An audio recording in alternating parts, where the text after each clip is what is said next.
Yeah. Just, everything feels weird. I mean, it's like, I felt like I was Nick Cage for weeks. But it can still be okay, right? I can still get into the swing of things. Like, prom's coming up. I was so hoping Larry would ask me. We would make such a splash of... Oh, God. He hasn't asked someone else, has he? Amy, 3 things we have to talk about. 1, Larry's gay. 2, Larry's dead. And 3, high school's kind of over.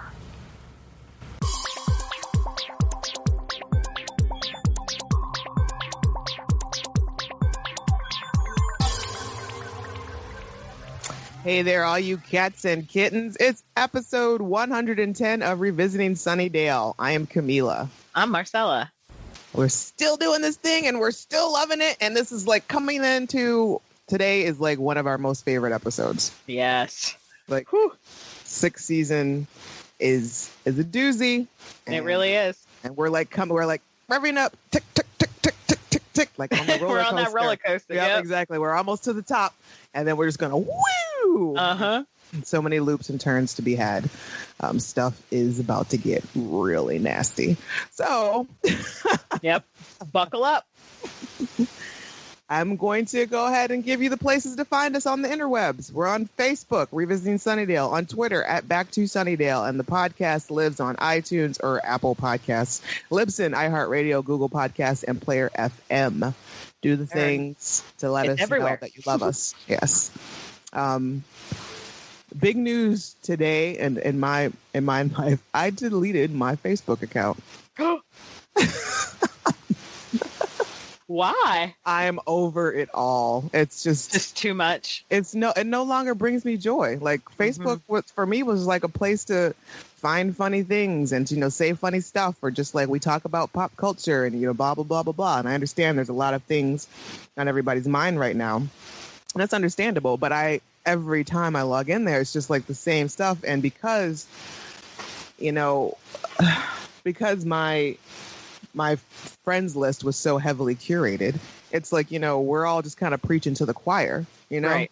So it's like we're all basically in the same sense and, the same boat. Except for that one that you're like, how the fuck am I still friends with you? Right, exactly. Like you get some rando that pops in that you haven't heard from in years. Like, when did I even accept your friend request? Right. Like somebody from high school or something. So it was like, yeah. And I was like, I can't do it anymore. What do you do with all your pictures? You can download your everything that you posted. Like quickly? It takes a couple hours.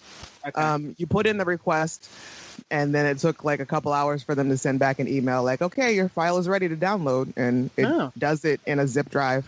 And okay. And all your photos and everything you've done? Your photos, pages you liked, and all that kind of stuff. Like, it's all there, and it's all very well organized. It's the photos that I'm most worried about, because sometimes I would put photos up there and not save them from my phone for some stupid reason. That's weird. How does that even work? I would just upload it and then I would delete it off my phone thinking, well, it'll be, it'll live on Facebook. Yeah. And then I'm like, oh shit, where's that picture? And then I'm like, no, seriously, where is it? Since we don't develop film anymore. I know. But that's like, because that happened, because of that, I am so meticulous about like my photos being saved at like triplicate places. Cataloging, and you've got a stick. Right, like a USB stick in a safe deposit box in a bank. And so anyway, that's enough about my life. That's the state of the world. Right. That is the state of the world. I don't want to talk about, social media is just too much. Like even Instagram's starting to get on my nerves. Like Instagram was so I could look at the pictures that you take of your food. Right. Your dog, your kids, and your vacation. I don't know that I need to hear your political statements. And and especially if I got to click see more, like I'm right. Like just make me laugh. I mean, I know it's all important. It is all important, but it's just sometimes I just feel like, I don't know. Again, like it just seems like to me a lot of us, because we choose who we want to follow and who follows us, and like I have a protected Instagram account, so I definitely get to choose who follows me. So it's not like, so again, it's just, I feel like it's preaching to the choir, because most of these people, we all have the same political views, and that's not necessarily spreading the word to those who need to hear it. But I mean, Twitter, you know, I'm cool with it still being on all, you know, still all that stuff being on there, because that seems like to be a more wide range, and it just, you know. So I'm still on Twitter. Yeah, I'm still on Twitter. I'm still on Instagram and LinkedIn for whenever I remember that I'm on LinkedIn. I don't know. Yeah, LinkedIn, I mean, I have it for work, but I don't really use it. No, I very rarely post anything on LinkedIn. I forget to go there until I realize there's 65 notifications on my phone screen. I'm like, what? For what? What app is that? Oh, it's LinkedIn. Somebody looked at your profile. We're not going to tell you. We're not going to tell you who, because we want you to pay us. Like, well, I don't care. Unless it was George Lucas looking at my profile, wondering if I got. Don't talk to me. Right. All right. Season 6, Episode 8, Smashed. Original air date November 20th, 2001. Written by Drew Z. Greenberg. Directed by Turi Meyer. That's a new name. Right. Willow turns Amy the rat into her old self. Jonathan, Warren, and Andrew steal a diamond, and Spike discovers something unexpected about Buffy. That sounds dirty.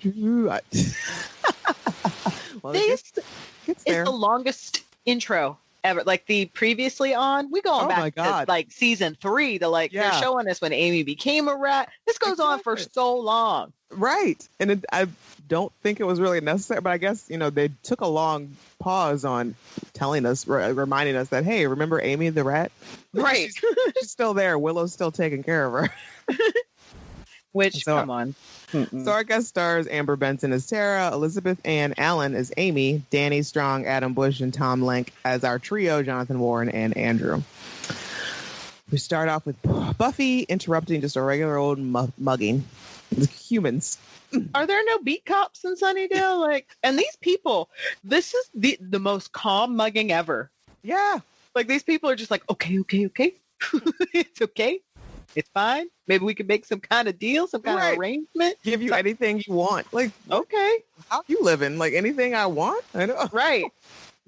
I just wanted your purse, but I mean, if we're negotiating. We're talking big stuff. Okay. And then Spike interrupts her. Yes. I don't even know why. Like, what the hell was he doing? I guess he was just out and about stalking her. I think he does a lot of lightweight stalking of Buffy. And can we, like, what did these muggers think? Like, they just got their asses beat. Are they just going to go home like, that really strong girl just beat the shit out of us? Probably. You have to go reevaluate. What's up with this superhero girl? Like, what is this town? What is happening here? And those people that they were, you know, trying to steal her faux crocodile skin bag, they didn't tell anybody? They're not using that as an anecdote at parties? You should have seen this teeny little blonde girl that saved us from the mugging.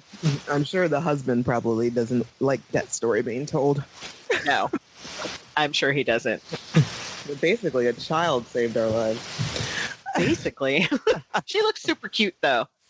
Yeah, she does. I'm digging the braids. I like the little pigtails. I don't like the barrette in the back of it. I don't. No.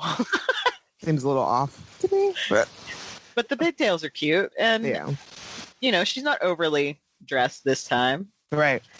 But Spike wants, you know, he wants to canoodle. Let's talk it out, Buffy. We kissed twice. Come on, what does it all mean? Well, I mean, and if you want to get technical, that is not the only time they have kissed. They kissed a whole bunch back in Something Blue. Right, exactly. And then she planted a very chaste but sweet smooch on him in Intervention after she found out about the doll. Right. So y'all have kissed quite a bit. Yeah, exactly. Just own up to it. But she's not. She's really, really bound and determined to forget about it, and she wants Spike to forget about it. And then he's like, nope. And then he tries the "there's no one else for you" argument. It's like, you know, not in a simple fact, not like, you know, I'm the one that's best suited for you. It's more like, hey, you got nothing else going on. Why not? Right. why not kick it with me? And it's like, oh, that doesn't really help your cause. No, that's not how this really works. Oh, and then poor Willow. She's all sad. She's super glum. Is this when she does the creepy thing with the dress? I don't think so. Or is that later? No, that's later. Yeah. That's after like she hits rock bottom, I think. Now, see, this concerns me a little because she is just, talking to Amy and she's like, if there was any way I knew how to Eureka. Right. So it's been like, what, 3 years? Yeah, 3 years. And it's like, I feel like she just forgot about her. She just didn't like it. It should have come to her much sooner than a long time ago. Because it's like, I feel like she just liked having a pet. She just didn't try very hard. No. And if I was Amy, after spending the date that they have together, like after when they go kick it with or throwing magic around town, I would still be a little pissed about why'd you wait so long? Because I see you come. I see you got mega powers. Yeah. And all you had to do was say reveal, right? And you found the right spell to turn me back. I would love to see like a cut scene of some demon whose spell that was like, what the fuck? Where'd my spell go? Who? Right. Like you're just in the middle of they've got all their candles and like, offerings and everything, and they've got the paper in their hand, and then just what the fuck? Right. That's been so funny. And Amy is, she manages, she says the spell, she says the words, does the thing. And Amy, there she is, naked as a jaybird on the bed, just kind of freaked out. Her hair's much longer. She screams. Just lets out the scream. As she should. I don't know if her hair would have been longer. I know. It makes no sense. It makes none sense. Because, I mean, the rat's hair. Okay, sure. Right. Although, think of a big old shaggy rat with like hair that long, just like a big old. Gross. Gross. So the trio is now breaking into Sunnydale Museum. Andrew didn't get the memo, and he's going all Tom Cruise Mission Impossible on the whole thing. Yep, and they make fun of him for it. But my question is, who hooked all that shit up and lowered him down? Right. How long is it? Like, did you all just walk in there and then he just kind of like, right, just threw it up there, and then like lowered himself or put himself up and then lowered himself down, right, so he could do it. I do love that they make him spin so many times. It's kind of funny. These guys are a breath of fresh air. Yes. They're incompetent, but only in their social aspect. Right. Like they know what they're doing. They come to the museum to steal this diamond, which they have bigger purposes for, but they've got like the little glass melter or whatever. Mm-hmm. And then it turns out they have a freeze ray gun too. Yeah, that they've made. I do like when Warren is the one that's going to cut the melty thing to get the diamond. And, they're like, well, why does he get to do it? Andrew wants to know why he gets to do it. And Jonathan's like, because you're still afraid of hot things. And the tank kept tipping me over. Tipping both of us over. And I think he's allergic to something. Mm. But like they're, above all else, they're brilliant, but they're also still nerds. Right. Exactly. So they get the diamond, and I like how Warren makes a comment about, security here is a guy named Rusty. And then Rusty pops up. Yep. He's like, what are you guys doing? And basically, they freeze poor Rusty, the security guard. It's our first glimpse of how dangerous Warren is, because he took a little too much glee. Oh my God. And, the whole get the freeze ray. Right. Like, Rusty, you're so stupid. But then when he's going through his, Disney's Hall of Presidents, not boring. But what I'm saying is goodbye. And I was like, villain. Yeah. Villain. And then he blows a little kiss to him. Uh-huh. And then also Creepy. right? And not to mention, like, once he's frozen, Andrew's like, Andrew and Jonathan are like, is he going to be okay? They're a little concerned about him. And Warren just kind of like, meh. He's just kind of like, blows it off. I was like, yeah, he'll be fine. Whatever. Like, if, he does, if he lives, he lives. Like, I'm pretty sure that's the monologue, the internal monologue going into Warren's brain is that, I don't give a shit, but I need to tell these boys that he'll be fine, so they'll just keep going. So they'll keep following me. And Andrew's like, is he going to tell on us? And Jonathan's like, I don't care. Ow. Because his entire arm has frozen over. He's like, yeah, it worked, but look at these side effects. Can we please go back to the lair? Amy and Willow are, she's kind of given her the update on what's been going on. But before that, Amy's just like, it'll be fine. It's fine. It'll be fine. I can still go to prom. I can still do graduation. I can do this. I can do Poor that. thing. She has no sense of how much time was lost. Nope, none at all. Which is, I'd be even more mad. Right. And Willow has to break it to her. She's like, I love the fact she's like, oh, I still have promise in a week. I think I should go with Larry. Will make such a splash. Sure. And Willow's like, oh, and Amy thinks the biggest problem is, oh, did he ask someone else already? Yes. No, that's not it. A couple things we need to talk about. Number one, Larry's gay. Number two, Larry's dead. And number three, high school's kind of over. And it's at that point that Amy's like, wait a minute, how long was I in the cage? I don't want to say. Yeah, you're just going to get mad. I don't think so. I'm going to be real angry about it. Yep. And then she more forcefully is like, how long? Okay. Okay, I'll tell you. All right, I'm sorry. And then Buffy comes home and she goes upstairs to check on Willow, because misery loves company and they're both very unhappy right now. Yes. Buffy comes very close to confessing to Willow. Yes, she does. Very close. And I'm assuming she's going to tell her all about her kissing games with Spike. Mm-hmm.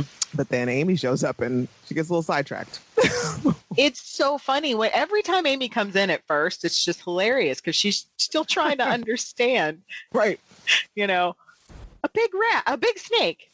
He was a big snake. And she just got this look on her face like, huh. She says there's still I guess kind of rat-like answers to things. Yeah. The way she's talking about stuff. Uh-huh. And Buffy, when she hears someone coming, she incorrectly assumes that it's Tara, and she is just floored when she sees Amy. And she asks Amy how she's doing. And I love this little back and forth between them with, how are you? And she was like, rat, how are you? How have you been? Dead. She's like, oh. Okay. And then she wants cookies. Anything. She doesn't care what kind of cookies, as long as they don't have anything to do with cheese.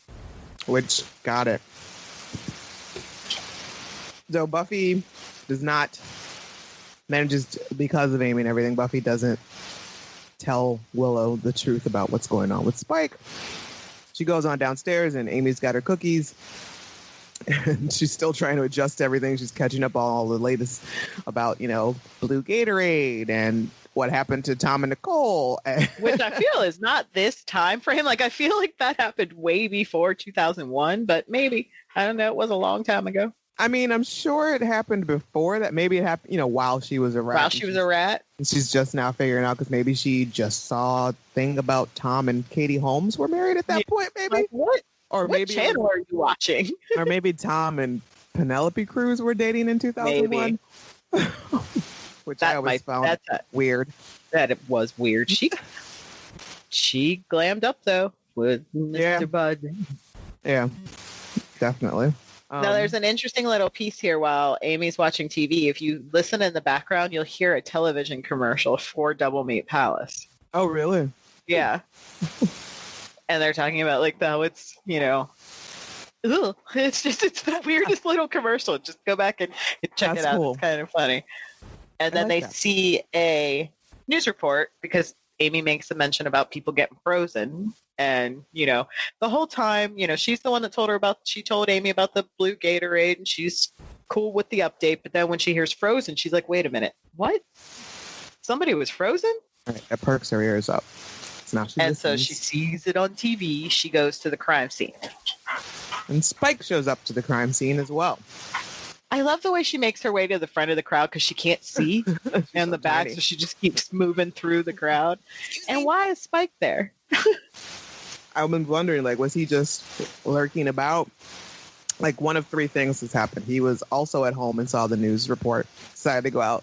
2, he was just lurking about and happened upon it. Or 3, he was following Buffy. Buffy. It could have been any and all of those things combined. Right. So he's still trying to talk about, he's lightweight. He's like, oh, yeah, I'm concerned about what happened to the poor security guard, blah, blah, blah. But I also want to talk about these kisses. Mm-hmm. What about us? What about us? And Buffy, for a hot second, she does apologize for doing it, for leading him on. But, and this is a funny thing, but when I kissed you that last time, I was thinking about Giles. And Spike is like, I always wondered about you too. His face is he's so disgusted. He's like, you know what? I had my suspicions. I thought so. And then it dawns on her what he's talking about. And she makes like spoiled milk face, like, ew, no.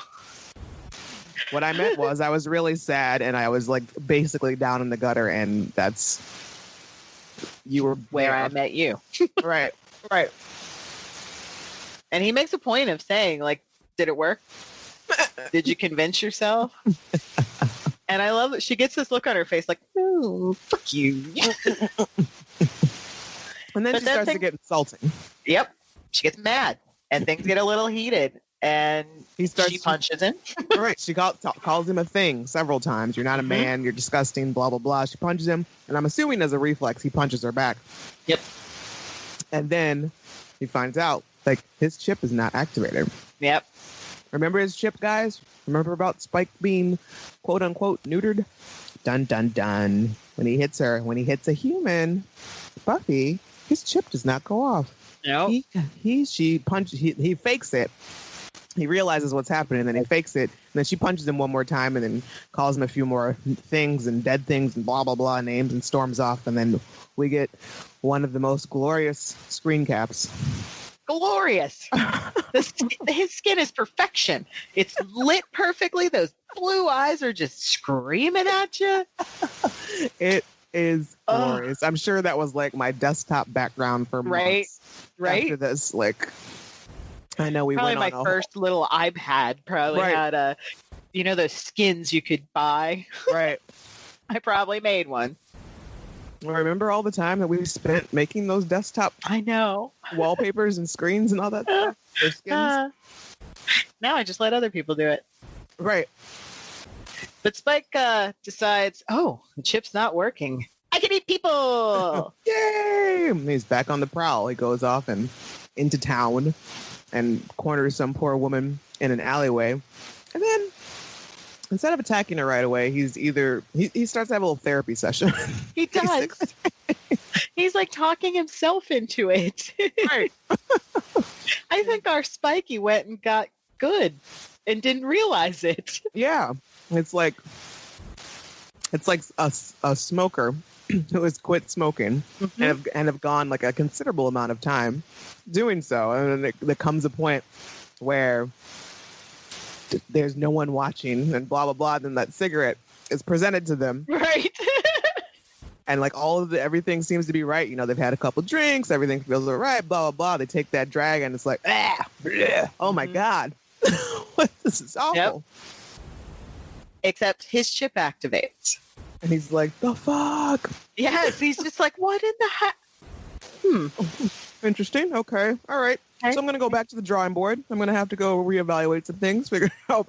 So he adds 2 + 2. He goes to Zen. Okay, I need some help with this. Yep. And in the meantime, we get what is truly a lot of shake. Dawn and Tara are out for what seems like a divorced parent's day out. Exactly. It's the whole, I left your Willow and not you, right, Dawn? Yeah. Like, that's what this day is. And in all good consciousness, I don't think she should let Dawn drink all that shake. She should have maybe split it with her. That is an unhuman amount of shake. It's way too much dairy that's happening. And it's way sugar. Too much for a growing girl's digestive tract to handle. Right. And to wash down the raisinets she quoted. It's like, Dawn, you're going to have some unpleasant poops tonight. Yep. She does say, please promise me you'll eat something green tonight. Not going to happen. No. Because no one cares about Dawn. You're lucky. This is probably the only time she ate today.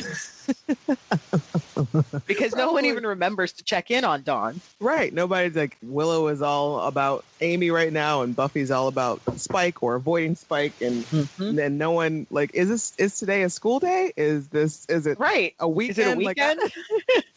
Why aren't you in school? What time is this? And you went to a movie, so you've been out for a few hours. Right. So back at the magic shop, we're talking about the gang is together, minus Tara and Dawn. It's just, the original Scoobies and Anya. Minus Giles. And they're talking about, all of the things that are going on in the town. And how there was the break-in at the museum, and Willow busts out the most ancient-looking laptop. It's adorable. It's so cute and little and big and little at the same time. Like, it's tiny this way, like in shape, but it's fat. Yeah, it's super thick. And it says it's an iBook, but I don't remember them looking like that. It must have been like a prototype. Yeah. And so the gang is like thrilled that she's going back to her old hackery ways. She's going to look in and see what's going on. And all of a sudden, some shit happens. Right. She decides to cross hacking with magic. And she doesn't type anything. She's just looking. She has gotten into the police computer database and is scanning mentally and magically through their files about what's going on. And everybody's very uncomfortable. Very uncomfortable, but only one person will actually say anything, and that's Anya. Guess who? Yes, Anya. Because if Xander and Buffy were really her friend, they would have expressed their concerns, which they do eventually do, but in the most passive-aggressive way. Right. Where Anya is just like, oh, for fuck's sake, this is weird. What you're doing is weird. And Willow doesn't listen at all. It makes no impact on her whatsoever. No, and she like chalks it all. She chalks Tara's leaving up to like, oh, we just had a difference of opinion in things, and it wasn't just one thing; it was a bunch of things, and now we just need some time apart, and so we can figure it out. Blah blah blah. That's no. You've got it all wrong, dear. Mm-mm. But they're just discussing all the different things, and Willow has calmed them down. She's like, "Let's just keep working on this. I'm going to go home. I don't want to leave Amy alone too long."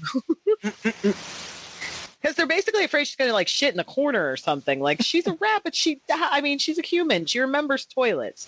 Yeah. Like, she's not just going to go take a shit in your corner. Exactly. And plus, if that were going to happen as a reflex, she'd be shitting her pants before. Right. Like, it wouldn't just go directly into the floor. You'd have a much bigger mess on your hands. Right. And if you even thought that was a possibility, you probably shouldn't have left her alone. Exactly. But our nerds are gazing lovingly at this diamond that they've stolen when Spike happens upon our trio. And he's like, and I'm assuming aside from Willow, these are the only nerds that he knows. Nobody else is capable of knowing what's going on in his head. So he's like, basically from Jump Street, I need you to examine my chip. And they're like, is that British slang? Yeah. Is that British slang for something? I love the way he just looks at him like, no. He makes so many pop culture references in this scene. Right. Now, what is holodeck? Like, holodeck is Star Trek. It's the place they would go in, and it was huge. You could set it to be anything you wanted. So the fact that he's like, you can play holodeck later. Which I'm surprised that he knew that reference. Yeah. But I guess Star Trek's been on for a long time, so maybe he's just been like there have been like 75 iterations of Star Trek, and I'm sure maybe Spike was into it.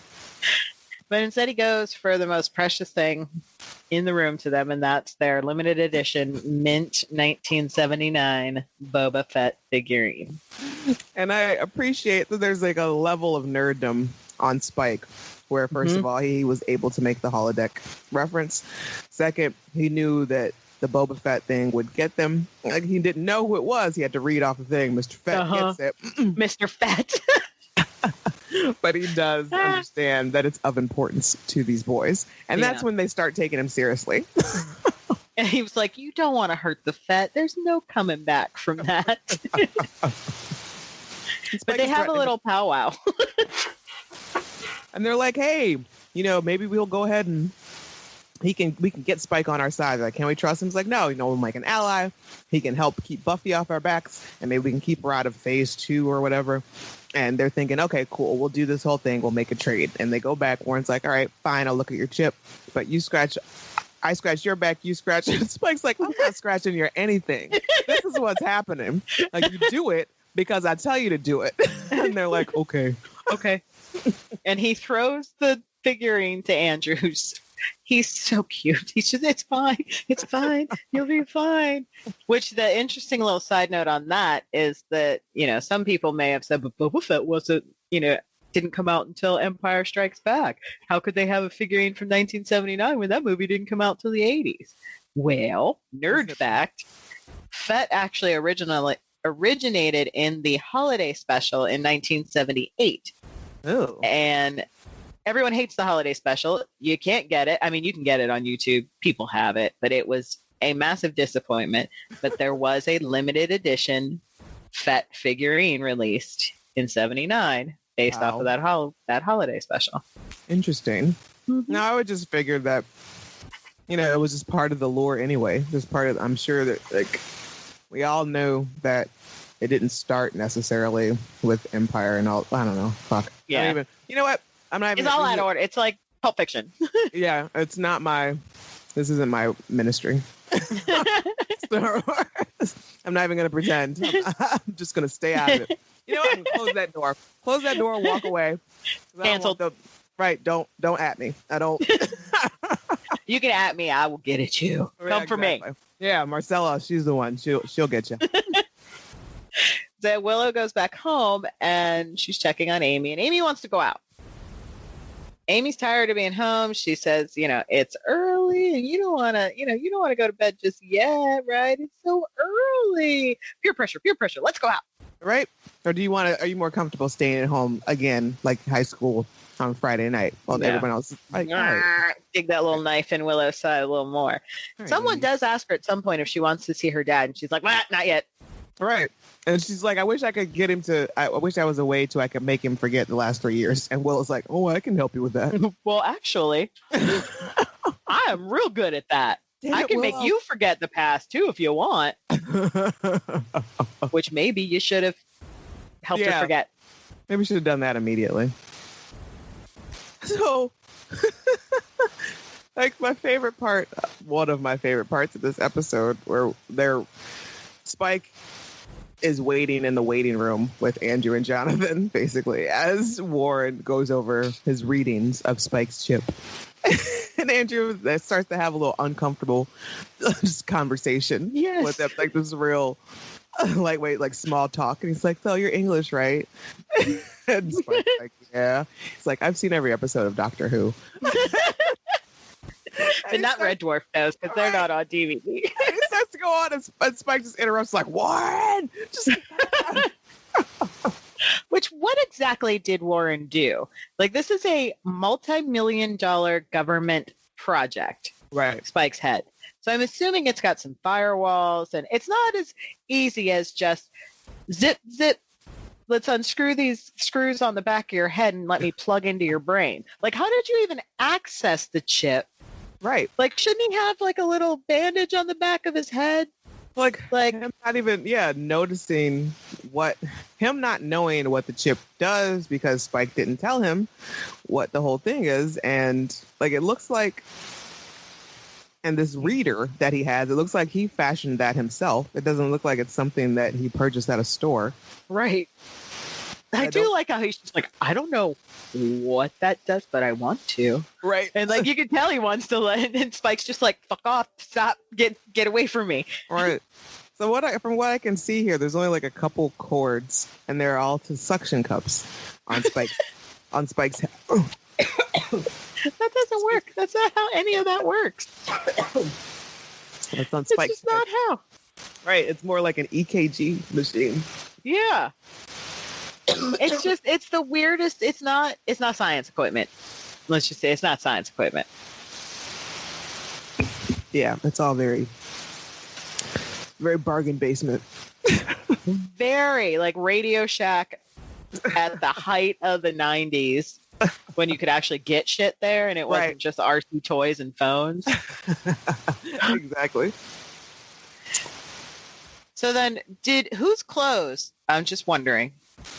Well, before the bronze, Tara takes Dawn home and there's no one there.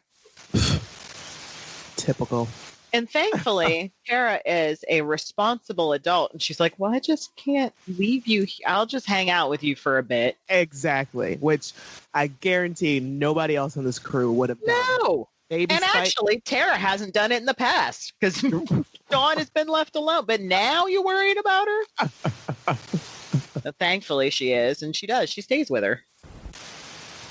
And how cute is it when like Dawn puts her head on? Because Dawn is thrilled. Yeah.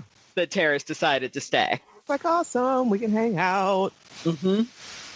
And actually, I guess like Dawn feeds it a little because she's like, yeah, you know, it's been getting darker much earlier these days. I know there's a lot of demons out there. She plays it up a little. She does. But it's cute. You know, rightfully so, because she needs supervision. Mm-hmm. And they do. That little scene with them on the couch, they look like sisters. Yeah. They look more like sisters than her and Buffy. Yeah, absolutely. And they look closer than her and Buffy. Uh-huh. But we're over at the bronze, and I don't know where Amy got her clothes. They don't look like clothes Willow has worn in the past, so I'm going to take a leap. I don't know where Willow got her clothes. That too. Because again, she's showing more skin than Willow normally does. Right. And maybe they just pulled a spell. They just yep. Maybe she got her clothes from fashion, or they raided Buffy's closet. I mean, you're already freeloading. Why not take her clothes too? But yeah. How come they're openly using magic to play pool in public? No idea. Like, they don't even care anymore. No. So and how come no one notices? Nobody gives a shit. I know. And these two fuckboys come up to them.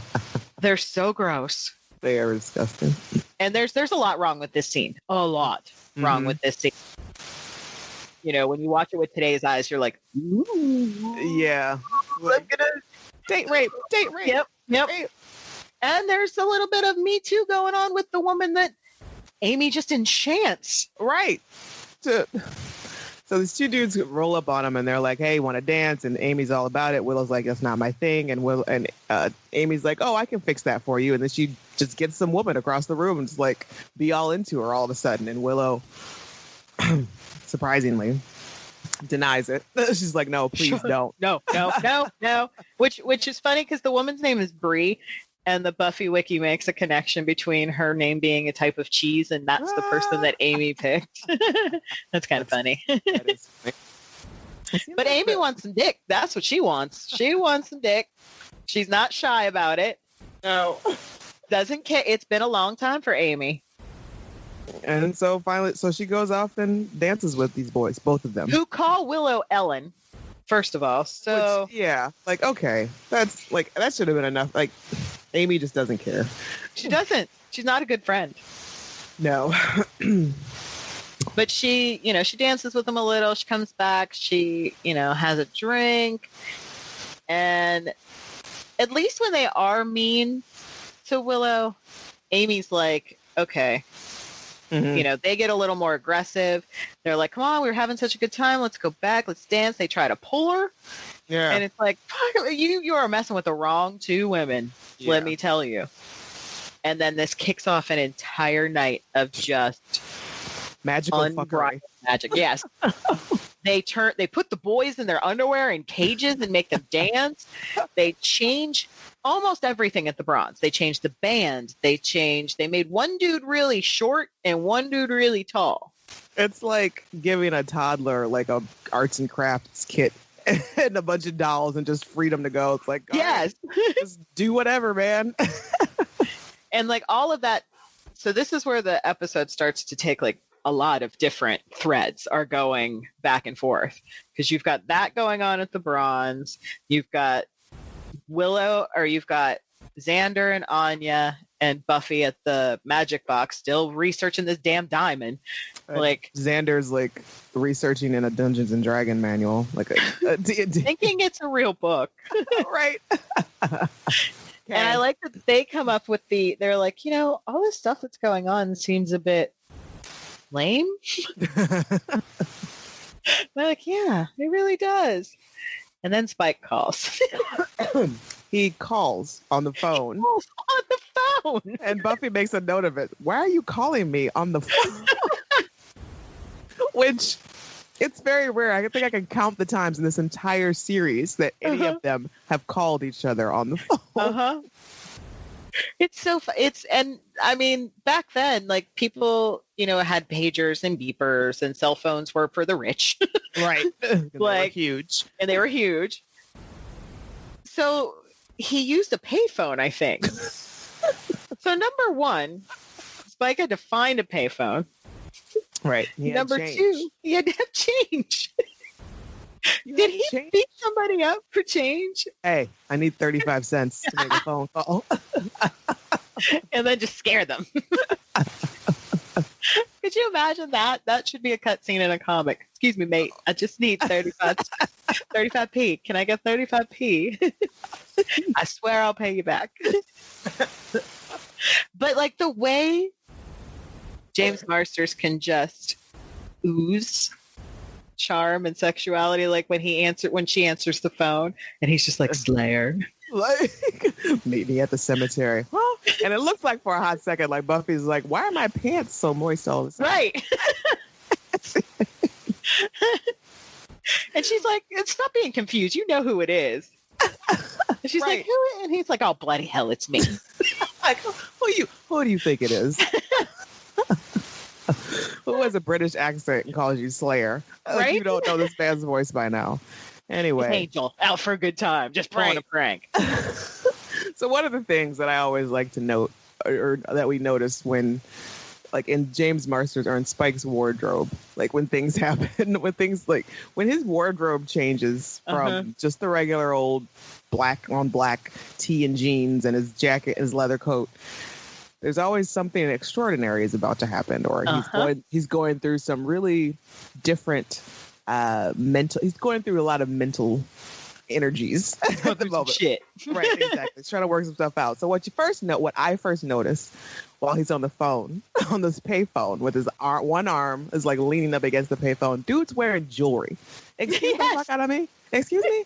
Where did you get a herringbone gold bracelet? And it wasn't there earlier. The girl in the alley. Right. Or like, whoever he got 35 cents from, they also had this bracelet. That's a good question. And can you see him like putting it on, like clasping the clasp? Yep, that looks good. Or asking for someone's help to clasp the clasp. Oh, and it's so big. The necklace is so big. But then he also has different clothes on. Right, he's wearing a blue button down. Mm-hmm. And a black wife beater. So Buffy decides, she decides not to go meet up with Spike. Yeah, she's just going home. But he does not take that well. He shows up. Yo, you stood me up, girl. Hey. Well, that's because I think he used the payphone that's like right outside the magic box.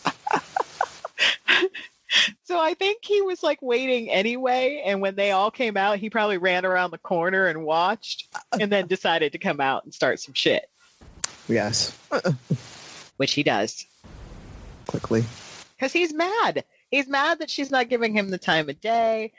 And so, after a little bit of back and forth, he punches her again. I think she punches him first because he won't let her go. And then he punches her back. And he doesn't pretend this time. I also like to point out that I like Buffy's skirt. I like her outfit. I do like her skirt too. One. Like everything about her right now in this and this scene, like her hair is even super cute. Like I'm really digging this outfit. This is like top Buffy for me. This is when I thought, she had it all. She was firing on all cylinders. Right. And I love that he's just like, oh, the pain is gone. And the look on her face is just like, oh. Uh-oh. What do you mean the pain's gone? She's like, oh, snap. Like, this is like, now I'm in for it. Now I know. Yep. It's gotten to a point now. It's like, I'm going to have to kill this dude. Right. And I do have a slight problem with, for someone who says that he loves Buffy, you take great pleasure in this scene and kicking the shit out of her. But you vary from throwing her around, punching her in the face. At one point, I think he open hand slapped her. Yeah. It's a very brutal scene. It is. And it's also, it's just that mentality of, for one, just like any other fuckboy who would be like, if I can't have you, I love you so much, but like, watch me punch you in the mouth. Like, if I can't have you, and nobody can. And also, Spike, vampire, still a vampire. And so he still kind of gets off on this whole physical violence thing, I'm sure, because you could see it. Like, with every punch, he's like, it's either sexual or it's also like mental, because he feels like, all right, now I'm a bad man. I'm a bad boy again. I can do this. Yeah. And let's not get it twisted. Buffy is not fighting for her life here. This is Buffy at 5%. Right. She's not really putting a lot of effort. I mean, she's given as much as she's getting, but not really. You can tell she's holding back. Right. But it's also because I think because they're having a conversation between punches also, or at least he's telling her stuff. He's like, you know what? Turns out something's wrong with you. Like, no, it's like, she's like, what's wrong with the chip? He's like, nope, it's you. You came back wrong. Cause it was just you. Oh, that jump. Right. It was on you, just girl. You, in fact. And she's just stunned. Like, what do you mean? It's just me. Wait, does that mean that I'm a demon? And you can see the calculations like going in her head, and she gets punched again. Like, she's dealing with a lot of emotions. Exactly. But as happens with Buffy time and time again, when she fights Spike, he forgets. The more you insult her, the more you piss her off. Right. The stronger she gets. Right. She's starting to she just won't take it anymore. She keeps saying, you're wrong. I'm not. He's like, you're a little less human than you were. She's like, you're wrong. And so she gets furious at this point, and starts to snatch him up, and things get, my God. And she's like, me, I messed up. What about you? You're goes in, hard. And he's like, I'm in love with you. And she's like, you're in love with pain. Right. Yeah. And they just have this back and forth, and their insults are flying. The house has started to crumble around them. She is throwing him around. They're throwing each other around so much and throwing so many punches, and he's swinging on chandelier. Like, this house is abandoned to begin with, and already like standing on its with one foot in the grave and the other on a banana peel, and so it's just everything is rotten. And so they're being thrown into staircases and banisters, and he calls her a lost little girl, and she's like, bitch, I'm lost. Right. It's there so much, and then they keep like the tension is so high, and then we cut back to the bronze with Amy and Willow, and I'm like, can we go back, please? Can we? I don't care about what they're what they're doing is weird. Can we just go back to? It's all well and good, fine, whatever. But what are Buffy and Spike doing? Right. And then eventually she starts to go on and on. Like, she's getting in on it, but she's like, what's going on? She's like, your one job is to kill the Slayer, but yet, all you could do is follow me around and like puppy dog eyes at me, and you're in love with me. Like, you are shit. You are nothing. Like, you are less than nothing. And stupid Amy and Willow, they're kind of bored. Like, they've turned the bronze into a sideshow, and they're bored. So Willow's just like, meh, this is played out. And she just reverses everything. And Amy tells her that, there's this place she knows where, they can go, and it's a lot better. Because I guess you can only use so much magic in one night. Before you burn out. Yeah, you start to feel a little drained. Okay, that feels convenient, but sure. We've never talked about that before, ever. But sure. Okay. Can we get back to Buffy and Spike, please? And oh boy, do we. This house is crumbling. Everything is crumbling. There's so much pain, so much hurt. There's so many, there's all this, again, like mental and physical and just verbal abuse happening. It's all bad on all sides. Neither of them, like, none of this is good. No, not at all. None of it is healthy. No, for either one of them. And finally, Buffy gives in, like she has I don't know, she just loses her damn mind for a second, and she goes in and she kisses Spike. She attacks him because he's about to say something like you're what do you think I'm gonna do? I'm just gonna and she's on him at like hard, and it's hard, and it's still pretty violent. This attack of the kissing and kissing and pushing and kissing and pushing, and finally she hops up on him. Yep. We hear a zipper. Not only do we hear the zipper, in closed captioning, it also is like zipper, unzipping. And then there's some up and down movements. Yes, this house is still crumbling behind him. Like you see the moment where you see it in Spike's face, the moment when she mounts him. Yep. He's just like, holy shit. This disbelief, like this is really happening, right? Uh-huh. And there's a tiny bit that I always think about that he's like, I can't wait to rub this in Angel's face. I can't wait. Right? I may have to call him right away. Like, do I still have the 35? Do I have some more change? Right? And they're both looking at each other just like, and then grunting and writhing and shit gets real.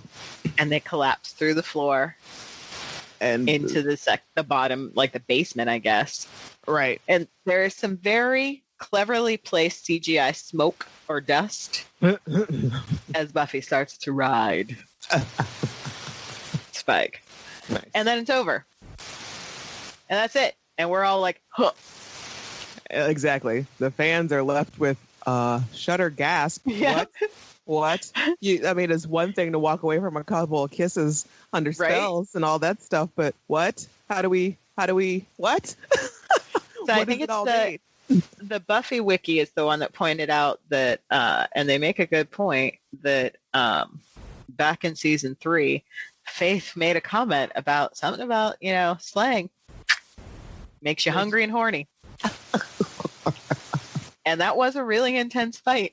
It was. And it looked like Buffy was just like, lady boner. It's time to get it in. Yep. Fuck it. Like literally and figuratively. Uh-huh. And oh boy. Oh boy. So much to unpack in the next episode. But, oh God. So my song this week is actually, so there are two bands that play at the Bronze, Virgil and Halo Friendlies. So Virgil is the first band playing at the Bronze, and they're like a dude band, your typical dude progressive rock kind of Blink 182 band. Yes. And Willow changes them into the alt rock group Halo Friendlies that is all women. Right. And I actually love that song, Runaway. So that's my song of the week. Okay. Nice. I only aside from the stuff, the barbs that Buffy and Spike were trading back and forth, not so much burns as just really personal insults that it's like, wow, you really hurt. That hurt. That cut deep. Yeah. So, but the one that I did come up with was Warren when they're all gazing at the diamond. He's like, hey, it turns out size is everything. And then he turns to Jonathan and is like, no offense.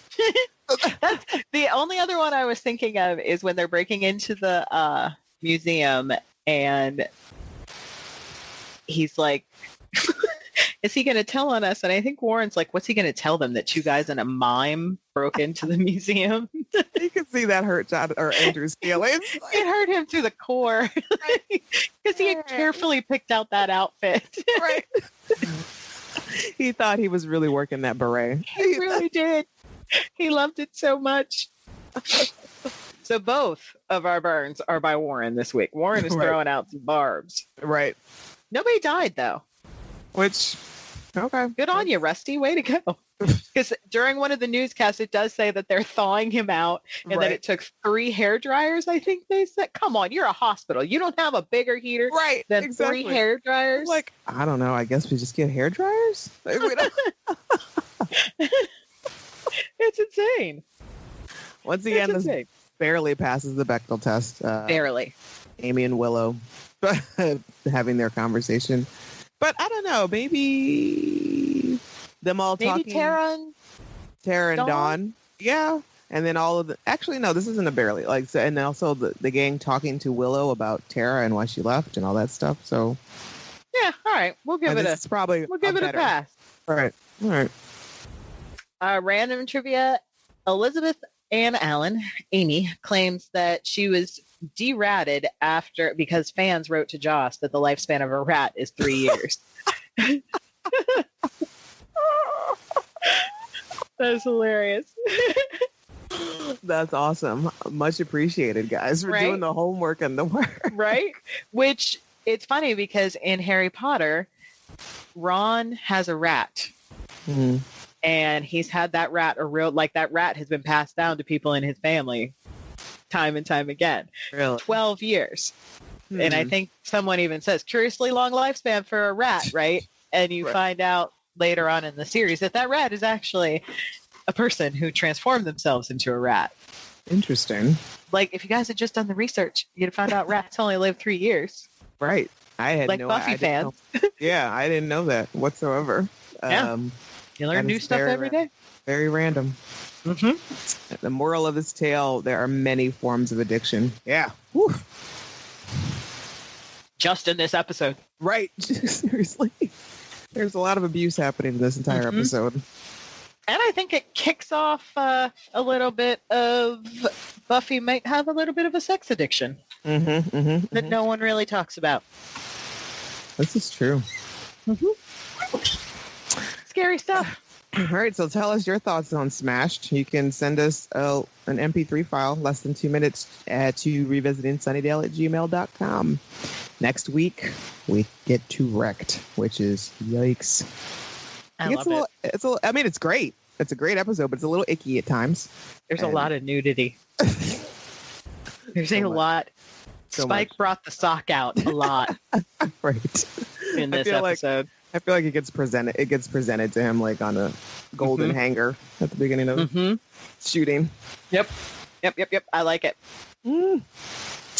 So as I said before, I am still on the Twitter sphere at the show is at Back to Sunnydale, and you can follow me, Camila, at _Rugged Angel. And me, Marcella, at MSphere7338. All right, until next time, thanks for listening.